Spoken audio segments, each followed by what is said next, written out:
So guys जियो financial services से related ना ये दो चीजें आप लोगों ने कई बार सुनी होंगी, 500 या 5000। क्योंकि आपके मुकेश अंबानी का हाथ है इस कंपनी के पीछे, रिलायंस ग्रुप से अलग होकर ये कंपनी है। बहुत सी चीजें आपको इस तरह से देखने को मिलती है। 500 या फिर 5000। पिछला वीडियो अगर आप लोगों ने मेरा जियो फाइनेंशियल सर्विसेज लिमिटेड का देखा है तो आप लोगों ने ये सब चीजें पढ़ी होंगी, सीखी होंगी, समझी होंगी कि किस तरह से किसी भी कंपनी में ये वाला रेशियो, उसके साथ ईपीएस जो कि मैंने आप लोगों को बताया था, और साथ में क्वार्टर 4 का ग्रोथ परसेंटेज जो कल के दिन आने वाला है। कल कंपनी के रिजल्ट्स हैं और कल एक बार फिर से जियो फाइनेंशियल सर्विसेज का फेट डिसाइड होगा कि आगे जाकर के कंपनी कैसा परफॉर्म करने वाली है आने वाले फाइनेंशियल ईयर के अंदर। और अगर आप जियो फाइनेंशियल सर्विसेज की हाईएस्ट टॉप रेंज देखोगे तो आपको 320 नजर आता है और 420, मतलब कहीं ना कहीं इस रेंज के अंदर अंदर ये कंपनी के टॉप हाइज देखने को आपको मिलते हैं। और इसके साथ में पी रेशियो किस तरह से इस कंपनी को रेगुलेट करता है इसकी लिस्टिंग के बाद से लेकर के आज की डेट तक, इस वीडियो में मैंने सब चीजें बहुत डिटेल में बताई हैं। और पहले ही सवाल का जवाब जो आप लोगों ने मेरे वीडियोस में कई बार कमेंट करके बोला है कि भाई आंखें बंद करके बैठ जाओ, ये हो जाएगा, आंखें बंद करके बैठ जाओ, ऐसा हो जाएगा, इस तरह के जो आपके जवाब आते हैं, तो यस, इन सभी सवालों के जवाब आपको मैंने लास्ट वीडियो के अंदर दिए हैं। अब कल के दिन है कंपनी के रिजल्ट, यहां पर कल आ जाएगा कंपनी का मार्च 2026 का क्वार्टर। वहां कंपनी का परफॉर्मेंस डिसाइड करेगा कंपनी का फाइनेंशियल ईयर 27 के अंदर फेट क्या होने वाला है। ऑल्दो कंपनी ने बहुत बढ़िया परफॉर्म किया है पिछले कुछ क्वार्टर्स के अंदर, जिसकी वजह से कंपनी का ग्रोथ भी बहुत ज्यादा इंपैक्ट हुआ है। 106% का रिवेन्यू ग्रोथ कंपनी ने दिया दिसंबर 2025 में। क्यों? क्योंकि भाई कंपनी उस तरीके से रिवेन्यू लेकर के आ रही है।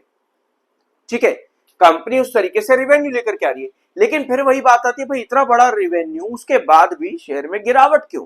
उसके पीछे आते ही ईपीएस पी रेशियो जो मैंने आपको पिछले वीडियो के अंदर बताए हैं। इस वीडियो में मैं उन चीजों को नहीं लूंगा क्योंकि मैं पहले भी कई वीडियोस में आपको उसके बारे में बहुत डिटेल में एक्सप्लेन कर चुका हूं कि क्यों जियो फाइनेंशियल सर्विसेज एक बड़ा पंप लेता है फिर डंप कर देता है। अब आपका सवाल आएगा कि भाई मार्केट गिरा इस वजह से जियो फाइनेंशियल सर्विसेज गिर गया।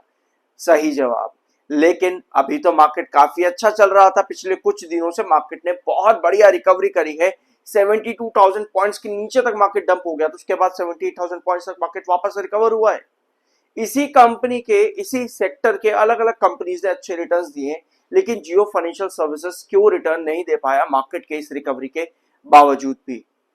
क्या है यहाँ पर पूरा स्केनेरियो? इनफैक्ट कल के दिन मार्केट के अंदर काफी अच्छी गैप ऑफ ओपनिंग देखने को मिली, पर जियो फाइनेंशियल सर्विसेज ने कोई रिएक्शन नहीं दिया। कंपनी को यही चीजें चाहिए। ये जो 106% का प्रॉफिट रिवेन्यू ग्रोथ है, और अगर आप कंपनी का प्रॉफिट ग्रोथ देखोगे इसके कंपैरिजन में, तो आप लोगों को नजर आता है एक माइनस प्रॉफिट ग्रोथ, -9% का। अब आप कहोगे भैया हमको मालूम है, पहले भी बता चुका है, वापस रिपीट मत कर। नहीं करने वाला हूं मैं ये सब चीजें रिपीट। मैं आपको बस ये बताने वाला हूं कि कल कंपनी कैसा परफॉर्म कर सकती है। पिछले वीडियोस के अंदर हमने काफी चीजें डिस्कस करी थी कंपनी के मार्च क्वार्टर के बारे में ही, लेकिन अभी हमको सिर्फ और सिर्फ देखना है कि कंपनी का क्या परफॉर्मेंस हो सकता है मार्च 2026 के अंदर क्वार्टर 4 का। 493 पिछले साल था कंपनी का। अगर कंपनी एक बड़ा जंप दे रही है अपने रिवेन्यूज के अंदर, और मान लो सपोज कल हम एक नया बेंचमार्क की तरफ जाते हैं और हम कंपनी को 4 फिगर्स के अंदर लेकर के आ जाते हैं, मतलब 1000 करोड़ का रिवेन्यू। ये कंपनी के लिए 981 करोड़ के रिवेन्यू जो कि सितंबर में आया था, उससे भी बड़ा रिवेन्यू है, और कंपनी की 4 फिगर्स क्या अचीव हो सकती है कल के दिन, ये एक बड़ा सवाल रहेगा। अब ऐसा है क्यों और ये कैसे पॉसिबल है? मैंने आपको कंपनी के पास्ट बताया कि कंपनी ने किस तरह से सबसे वीकेस्ट क्वार्टर कौन सा दिया आज तक, जून का क्वार्टर। सबसे खराब क्वार्टर कंपनी जून का देती है। उसके बाद थोड़ा सा नीचे जब कंपनी का क्वार्टर आता है, जून से थोड़ा सा अच्छा, वो दिसंबर का होता है। मार्च का क्वार्टर दिसंबर से बढ़िया होता है, और सितंबर का क्वार्टर कंपनी सबसे बेस्ट देती है। ये कंपनी का पास्ट बताते हुआ आया है, और पिछले क्वार्टर के अंदर वो चीज आपको यहाँ पर नजर भी आ गई। ठीक है, जून क्वार्टर सबसे वीक, फिर थोड़ा सा उसके अच्छा कंपनी दिसंबर देती है, देन सबसे बेस्ट क्वार्टर उसके बाद देती है कंपनी मार्च, और सबसे बेस्ट क्वार्टर कंपनी का सितंबर आता है। तो अगर हम इसी पॉसिबिलिटी को लेकर के चले कि दिसंबर के कंपैरिजन में मार्च का क्वार्टर कंपनी अच्छा देती है, तो क्या हमारे पास पॉसिबिलिटी है कि कंपनी एक अच्छा revenue they they? For example मान लो अभी हम 1000 करोड़ का एक बेंचमार्क लेकर चल रहे हैं, कंपनी 4 फिगर्स पर आ जाती है। फॉर एग्जाम्पल हम मान लो 950 करोड़ का रिवेन्यू लेकर के चलते हैं। देखो, ये जो मैं आपके सामने डिस्कशन यहाँ पर कर रहा हूँ ना, ये इसको ये मत समझना कि भाई मैं आपको ये बता रहा हूं कि इतना रिवेन्यू आएगा। इसको आप एक तरह से ना गेम समझो कि जिस भी कंपनी में हम इन्वेस्ट करने के लिए सोच रहे हैं, जा रहे हैं, वो कंपनी किस तरीके से काम कर सकती है। आप देखते हो मार्केट एक्सपर्ट्स कभी भी किसी भी कंपनी के रिजल्ट आने होते हैं उसके पहले एक प्रीव्यू देते हैं। मार्केट एक्सपर्ट्स बड़े बड़े मोतीलाल ओसवाल, ब्रोकरेज हाउसेस, ये अपना एक प्रीव्यू देते हैं। हम क्यों ना अपने आप से प्रीव्यू ले, समझ रहे हो, हमें क्यों किसी और को देखने की जरूरत पड़ रही है। ऑफ कोर्स वो मार्केट एक्सपर्ट्स है, मोतीलाल ओसवाल है, बड़े बड़े मार्केट एक्सपर्ट्स, जेएम फाइनेंशियल, ये अपना अपना ओपिनियन देते हैं और इनका ओपिनियन मानने भी होता है, मतलब कि इनके ओपिनियन को नहीं मानेंगे क्योंकि ये बड़ी बड़ी फर्म्स है, ठीक है। लेकिन क्यों ना हम इन चीजों को खुद से ही सीखे और खुद से ही एंटिसिपेट करना स्टार्ट करें कि कंपनी कैसे परफॉर्म कर सकती है। क्योंकि बार क्या होता है, मोतीलाल ओसवाल ने कहा कि कंपनी 920 करोड़ का रेवेन्यू देगी और कंपनी उसके ऊपर का रेवेन्यू दे देती है। और आप क्या करते हो, आप कहते हो कि भाई अच्छा कंपनी का रेवेन्यू अच्छा नहीं आने वाला है, ठीक है, मतलब कंपनी का आप परफॉर्म करेगी तो ठीक है भाई हम इन्वेस्ट नहीं करेंगे, और कंपनी बड़ा बेंचमार्क दे रही है। आपने क्या कहा, मोतीलाल ओसवाल ने भैया नहीं, आपने कहा ठीक है भाई नहीं। इसी वजह से प्री एनालिसिस सबसे ज्यादा जरूरी होता है कि कंपनी क्या प्रोवाइड कर सकती है, हम इसको समझे पहले, ठीक है। हम देख रहे हैं कि मार्च का क्वार्टर दिसंबर के कंपैरिजन में बढ़िया आता है, 1000 करोड़, 950 करोड़ अगर कंपनी देती है, कंपनी को अल्टीमेटली 106% का ग्रोथ चाहिए मार्च के, यानी कि एनुअल बेसिस पर। यानी कि अगर हम यहाँ पर कंपेयर करेंगे तो कितना बनता है ये, 1000 में आप यहाँ पर 14 माइनस कर दो, कितना हो जाएगा 986, 986 CR। यानी कि 100% का ग्रोथ देने के लिए कंपनी को 986 एनुअल बेसिस पर बनाना पड़ेगा ताकि कंपनी का ग्रोथ 100% पर आए। आप यहां पर निकाल पा रहे हो। अब आपको निकालना है मात्र 6%, तो भैया 493, 493 का 6% कितना होगा। अगर 986 कंपनी का 100% है, 100% अगर 986 है तो कंपनी का 6% कितना होगा, उसको भी अगर आप कैलकुलेट करोगे, इसका मतलब यह है कि कंपनी को एटलीस्ट 106% का ग्रोथ चाहिए। 986 में 493 का 6% ऐड कर दो, कितना आएगा। फॉर एग्जांपल हम 1000 करोड़ ही ले लेते हैं, फॉर एग्जांपल इतना ही ले लेते हैं, तो कंपनी अगर इतना ग्रोथ, इतना रेवेन्यू देगी तब जाकर कंपनी 106% पर आ पाएगी।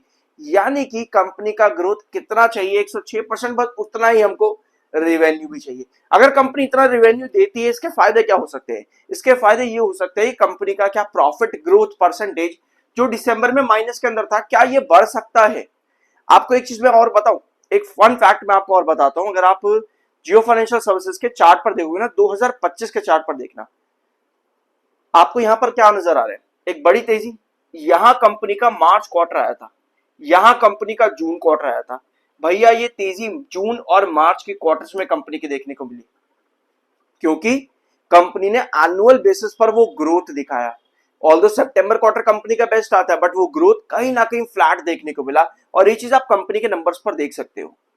यहां पर देखो 18%, 3 गुना ग्रोथ है, 47%, कितना बड़ा ग्रोथ है। फिर सितंबर ऑल्दो सबसे बेस्ट रहता है, बड़ा बेंचमार्क है रेवेन्यू में, लेकिन ग्रोथ 42%, जो कि जून के कंपैरिजन में थोड़ा सा 5% नीचे गिरा है। तो यही चीज समझनी होती है कि कौन सा क्वार्टर कंपनी बेस्ट दे सकती है, ठीक है, समझे इस चीज को। और इसी हिसाब से लॉन्ग टर्म भी डिसाइड होता है, और यही रीजन है कि क्यों, देखो यहाँ पे कंपनी 14% पर आई, फिर 6% पर गिर गई, और जब ये क्वार्टर कंपनी का आया तब कंपनी के शेयर पर भी बड़ी गिरावट देखने को मिली, क्योंकि भैया वहां पर ग्रोथ भी नहीं मिला आप लोगों को। जियो फाइनेंशियल सर्विसेज ने, मैं आपको एक चीज और बताऊं, मार्केट के अगेंस्ट अभी तक काम नहीं किया है। जो आप कहते हो ना आउट परफॉर्म या अंडर परफॉर्म कहते हो, आप रेटिंग मिलती है कंपनीज को कि आउट परफॉर्म करेगा या अंडर परफॉर्म करेगा, वो भी इन्हीं चीज पर डिपेंड करता है कि कंपनी क्या परफॉर्मेंस देगी, उसके हिसाब से क्या ये मार्केट, गिरते मार्केट में भी उस मार्केट का आउट परफॉर्म कर पाएगा, या बढ़ते मार्केट में भी क्या कंपनी गिरेगी।